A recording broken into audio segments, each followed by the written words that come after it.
The next one is we will take a look at the Sumx function. Sum and Sumx function. There are two types of functions related to sum and Sumx. And what is the difference between sum and Sumx? We will take a look at that now. And just give me a second. What is the syntax for sum function? So this is the syntax for the sum function. Sum, it takes the column name as an argument, and it adds all the numbers in a column and returns a decimal number. That is what the sum function does. And next one is the Sumx function. Both these functions returns a decimal number. Obviously, you cannot perform a sum on a texted column. Let's say you have something called region, north, east, west. You cannot sum on this text column. If you sum on this text column, it doesn't make any sense. Okay. So basically, the sum function, what it does is it adds every value in a single column and returns a result.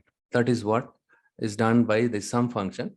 Whereas in the case of Sumx function, it iterates through a table specified in the first parameter. So this is your table name. Okay, in this table, it will iterate and then iterate through this table in the first parameter, right? As we mentioned here, one row at a time. It iterates through the table, one row at a time, and complete the calculation as specified in the second parameter, which is nothing but your expression. I'll just show you in Power BI desktop the exact difference between these two by creating some function here. Sorry, I just go to the modeling tab. This is where we are supposed to create the measure. Okay, there are two different places we can create the measure. The one approach is you can click on the modeling ribbon, and here you can find the new measure. And also alternatively, just next to the table name on the right side, you can see, right?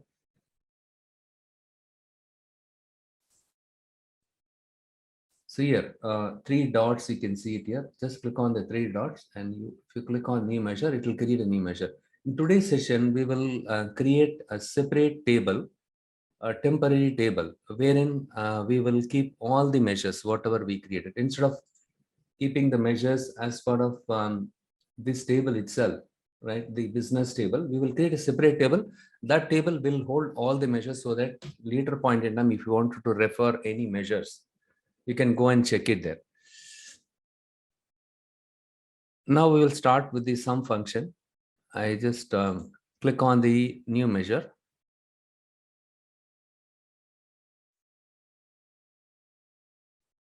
The simple one, I just take the total sales again here, total sales.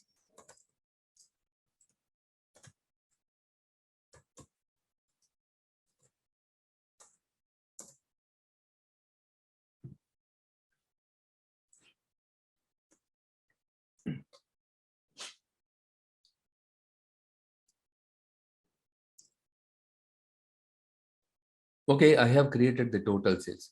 Now what I do is I just use table. I just go to the search button here, and then I click on total sales. I just drag and drop. This is what my measure. And here, let me just check. Okay, this is another quantity. Okay, this is quantity. And let me see here. There is a problem here. Where is the sales column here? Let me just check. Look here, I'm not getting anything here. If you see here, total sales, this is the one, the first one. This is the measure I created just a while ago. See, on the left side of the equal sign, if you see the measure name, I use the measure name as total sales. On the right side of the equal sign, you can see the sum function, sum within the parenthesis, the column name. Column name, you cannot specify just the column name. You need to specify the column name with the table. So this is your table name. Inside the square bracket, you need to specify the column name. Because the same sales column may be available in more than one table. So in order for the Power BI to understand this sales column belong to which table, you need to use this syntax. Okay, the sales, the table name, column name, you need to specify this way. Okay, now we did not get any error. When I press enter or when I click on the tick mark here, it will get executed. Okay, I'm not getting any error. Fine. The syntax, everything is correct. This column name, everything is, but it is not displaying anything here. What could be the reason? See details. When you click on the see details, you can see the calculation error in the function sum cannot work with values of type string. That means here in this case, the sales column was considered as a string data type.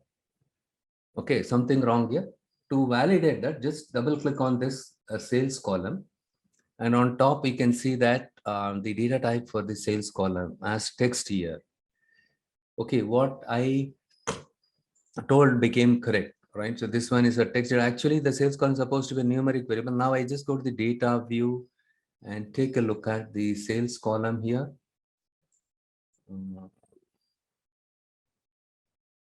Not the dim date. I'm just looking at some other table. Make sure that you are selecting the correct table or here and sales. I can see that everything is fine, but still I don't see any issues here. And just click on this down, the down arrow, the drop down thing. And yes, the moment when I clicked on the drop down, you can see that there is a blank value is there, and also this numeric value is prefixed with a dollar. Hence, just because of this one value prefixed with dollar, entire column, the sales column got converted text data type. So what I do is I just go to home ribbon, click on the transform data. We need to go to the Power Query editor in order to convert this as a numeric data type.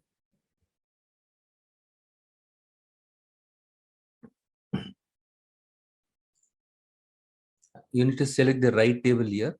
So here, instead of calling table, we call this a query.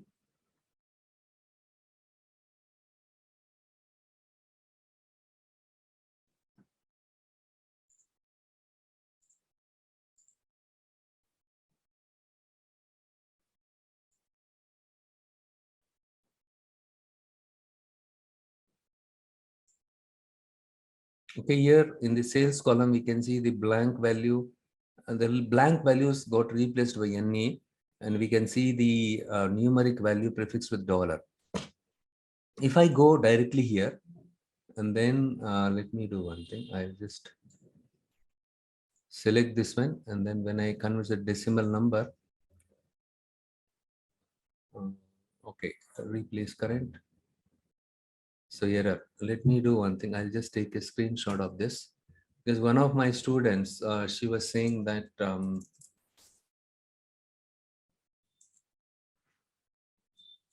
just put it here for the time being. Let it be there. Okay, here it is created some error, right? The moment when I selected the decimal number here, how do I change the data type? Just go to this one, the column next to the column name. You'll find this icon. Just click on it. You will find the data type. Now I want this sales column to become as a decimal number. But when I selected it, what happened? The first value got, it created some error for the first column. So now what I do is I just go here and I undo this step. Okay, I just undone this step, right? I just got my original data back. So now it is ABC text data type. So I don't want to convert the decimal number directly. Instead, what I do is I just keep the cursor somewhere here, not here, somewhere here. I right click on it, and then I just say replace values, the dollar by some empty string. The dollar by empty string. This we have discussed several times. Okay, now the dollar got removed, got replaced by empty string, which means the dollar got removed. But comma is there, let it be there. And still it shows ABC, text data type. So, and again, we could see that NA here. And what I do is proactively, I keep my cursor here and replace the values. I just type NA by 0 because without replacing this by 0 or some other value, if you try to convert, this is a decimal data, right? All these blank values will get converted as an error. So that's why I replace all the NA by 0. Now, if you see here, all these values are numeric. We don't see any dollar or text or any letter, English letter attached with the numeric value. Everything is numeric. So look here, this is also 0. Earlier it was blank here. Now it is showing 0. Fine. Now if I go and click on this and then select a decimal number. Okay, good. And if you see here, error 0%, empty 0%, valid 100%. It should be 100%. Each column, you should have 100%. So what? So let's say your manager is giving you the data set. In the data file, you'll find 25 columns are there. You don't have to use all the 25 columns to create a report. So in that case, what you do is you don't have to check each and every column. Those columns that are not required, simply you can delete by right click on remove columns. Okay, remove other column, something like that. And then what you do is check whether all the columns have valid values in it or not. Valid percentages, 100% or something like that. Then we are all set. Now I just go here and click on the file menu and close and apply.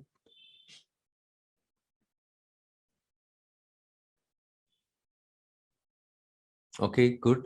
I just go to the canvas view. Currently we are in the data view and I just switch to the canvas view.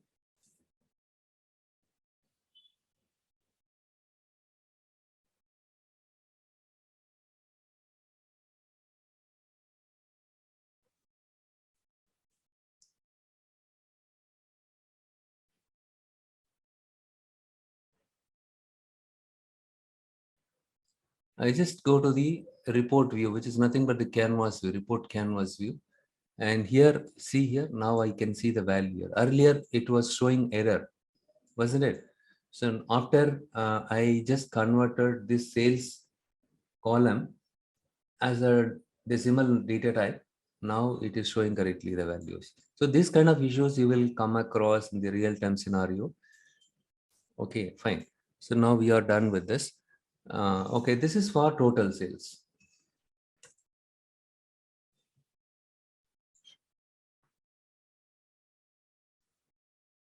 This is for total sales measure. Okay, now next we will take a look at what is Sumx function is all about. What I do is I just go here, modeling, and then I create another measure.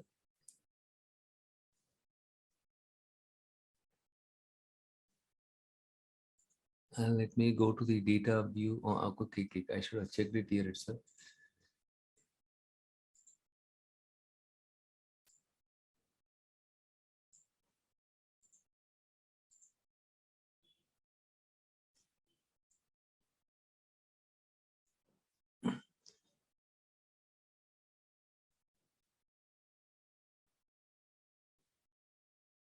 Okay, here we have the sales and quantity is there and profit is there.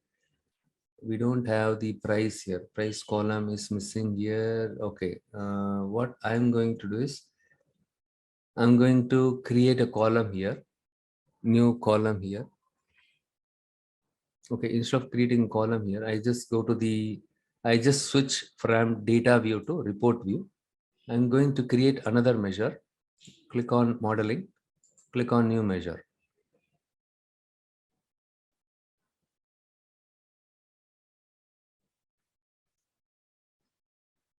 Here I say something like, okay, total sales. This is the one is for Sumx. I just say Sumx. Now we need to understand the difference between sum and Sumx function. For sum you understood, and Sumx we need to take a look at here. So Sumx here I just do this one. What is my table name? The first argument, as I explained you in the previous session, the function which ends with the x are called your iterative function. Okay, this iterative functions takes the first argument as table name. Here the table name is sales underscore W04, comma, and then the second argument is your expression. Here the let's say sales W04. In this case, what I do is I just take my sales amount.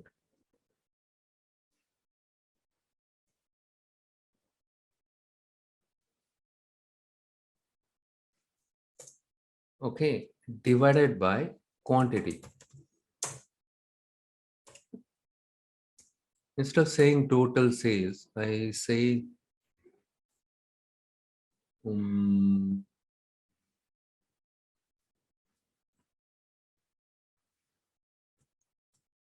or let's say we will do one thing. We will do it something like that. Okay, sales into quantity. You just think the sales is kind of a price. Okay, you just think that way because I don't have the price column in this data set.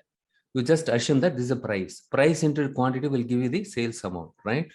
I just press enter, or you can click on the tick mark to check whether the syntax is correct or not, or to recreate the measure. You need to click on this. In case of any syntax mistake, then it will throw an error. For example, if you don't specify the closing bracket, and if you click on this one, or if you select here and press enter,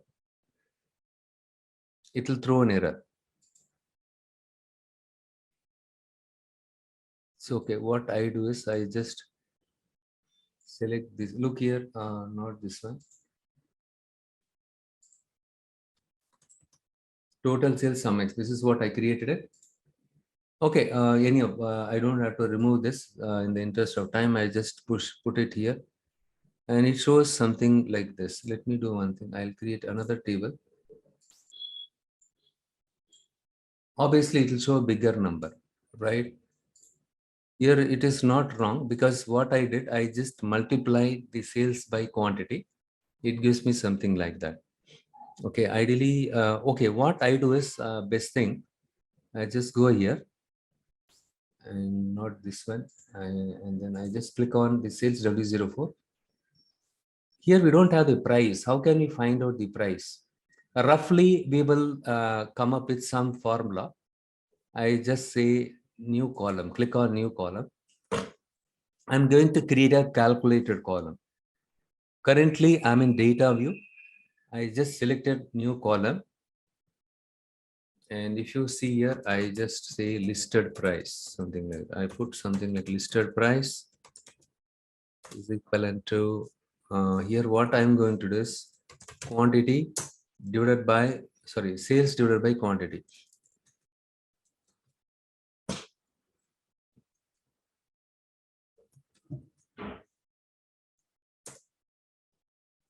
Sales divided by quantity. This is the one gives the price, but a lot of other factors are there. For the sake of understanding, you just think at this moment by dividing the total sales by quantity will give you for each record, you will get the price. This is my listed price. Now what I do is currently I created a column, new column called listed price, and this is the formula that I used it. Now what I do is I just go to my report view. I just switch to my report view, and here logically what we will do is instead of using sales here, I just say listed price. The new column which I created, that is the one holding the listed price. The listed price into quantity gives me the total sales. Look here, both of them are same, isn't it? Both of them look similar. I just remove this. We don't need this one. This is total sales. In this case, I have used the sum function, whereas here I use Sumx function. Both the functions output value remains same. Okay, I just select total sales, and if you want to comma like this, right, you can go and format it here. So what you do is here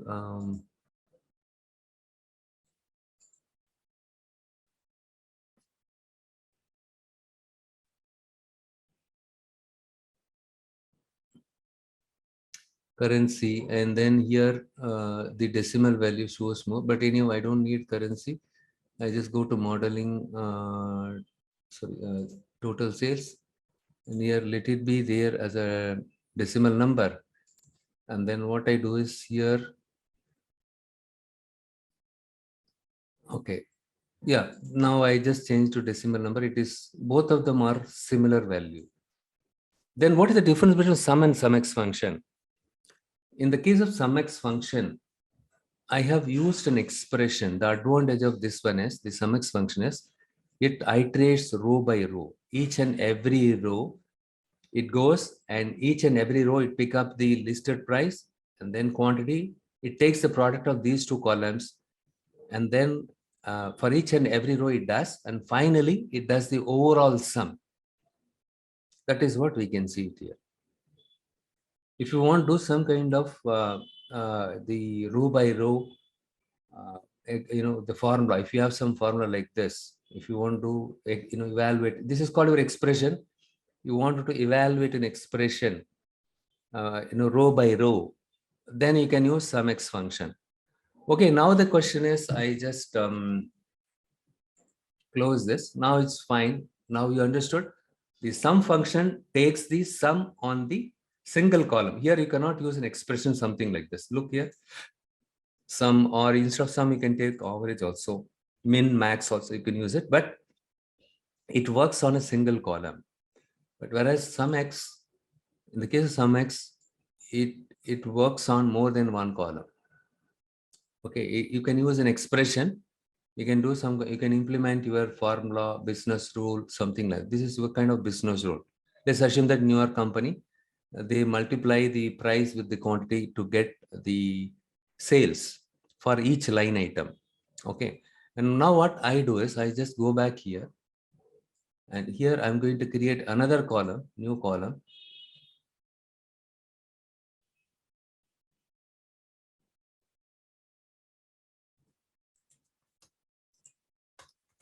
Amount to something like that. Here, what I do is listed price, the same thing I'm going to do. Now the question is, in the measure, I have used the Sumx function to multiply the listed price with the quantity for each row, and then it takes the overall sales.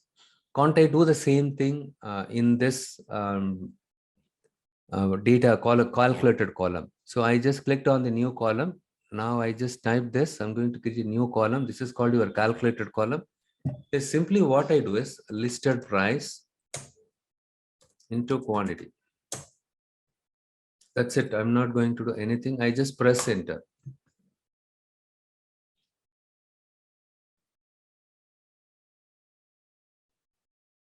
Okay, 1908. We can get to see. So look here, the sales value, and this one is tallying. Just for our understanding sake, we created a listed price column by dividing the sales amount by quantity. We are able to get the list price, and this price, if I multiply with quantity, I just, so see, in the real time scenario, the price will be already available in a data set, but the sales column will not be available. So quantity into price, you need to multiply to arrive this one. There are two ways you can do it. So using this, simply you can put you can take the product of these two columns. In some cases, you may have to take the product of more than two columns. This is a simple example. Okay, let's say this listed price was already available in your data set, and then you are multiplying for each and every line, you are computing the sales amount. Fine. But here, each row, it computes this one. This expression is evaluated in each and every row. But here we don't need to use Sumx function. In the calculated column, we don't have to use the Sumx function. But this column becomes part of your data set. Okay, this is your calculated column. Sales amount 2 is the calculated column. Ideally, this is supposed to be sales amount. Oh, okay, I'll just make it sales amount. I thought the other column name was sales amount. It's sales only name. I just rename it as sales amount. Good. And if I go to the report canvas, I just uncheck this one. And then what I do is I created a new column by the name of sales amount.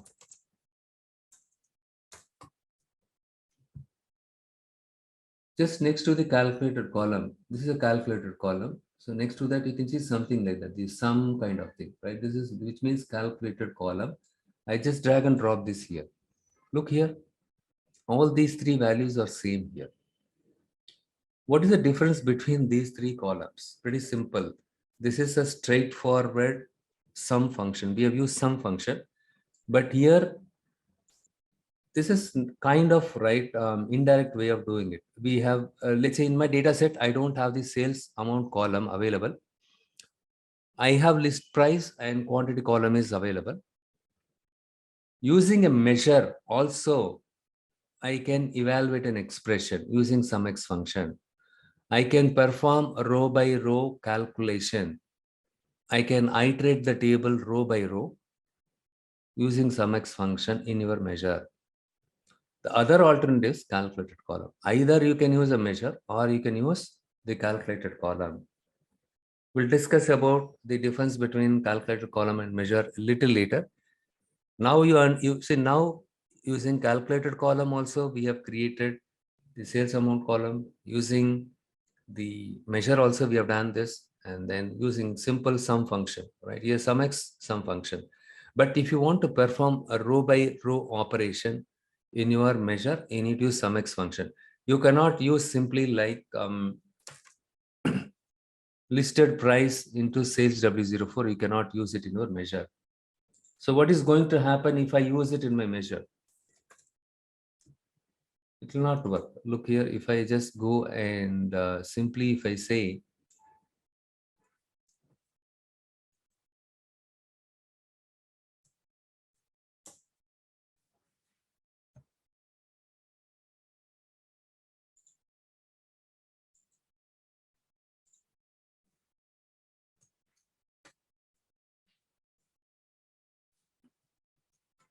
okay, this is not required. I just say, yeah. See, it got underlined, these two things. Okay. Cannot find name listed price, cannot find name quantity. Okay. So you cannot use it directly, the column name here. In the case of measure, so what you need to do is you need to use some X function or the aggregation function. Look here, after I have used the aggregated function, but still it is showing some error because the first argument was sales. The first argument was the sales, and the second argument was, in the case of Sumx, the first argument is supposed to be your table name, but still we can see some kind of error here. What is the error here? Okay, here I just do one thing.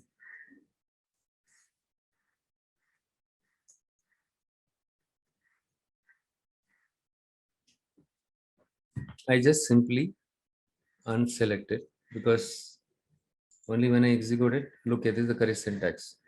Sales W04, listed price and quantity, right? This is the one. So using Sumx function, also you can perform row by row operation. Using calculate column also, it performs the row by row operation. And the sum function, it simply takes the overall average of the total sales. It does the total on the sales column. It works only on the column, single column. Sumx evaluates the expression. Okay, and the sales amount. In this case, we have used an expression as part of your calculated column.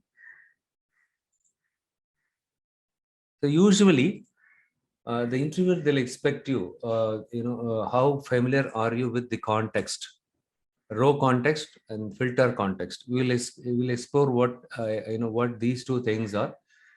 And in this case, it goes to each and every row.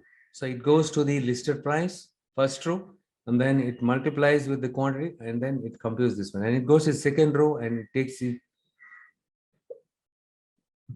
the product of these two columns. Okay, so in the case of the calculated column, even the case of calculated row by row. So in the interview, they ask you what is the difference between measure and calculated column. In the case of calculated column, it does the row by row. It's a row context. It works It evaluates okay, it iterates through a table. Okay, one row at a time. It iterates. In the case of calculated column, whatever the expression that we used it iterates through the entire table row by row. Okay, is there any way I can do the row by row operation using measure? Yes, that is possible using X function, like some X function. This is another example. Okay, now what I will do is I just cover all the scenarios because the interview you're not supposed to miss out anything. I'm going to create another measure. Okay, I'm going to create another measure.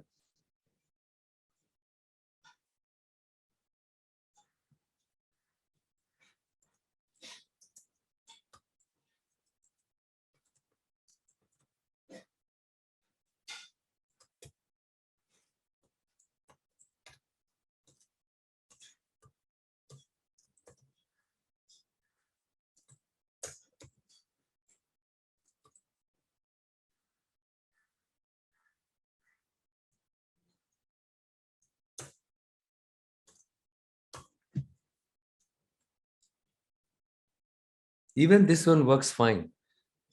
Even in the case of sum x, not necessarily you have to specify the expression. I simply put the column which I want to sum it. It is working fine. That's why I mentioned plain, because here we are not doing any calculation. We are not using any business rule. I just simply drag and drop. This is plain. Okay, yes, plain. I just drag and drop this.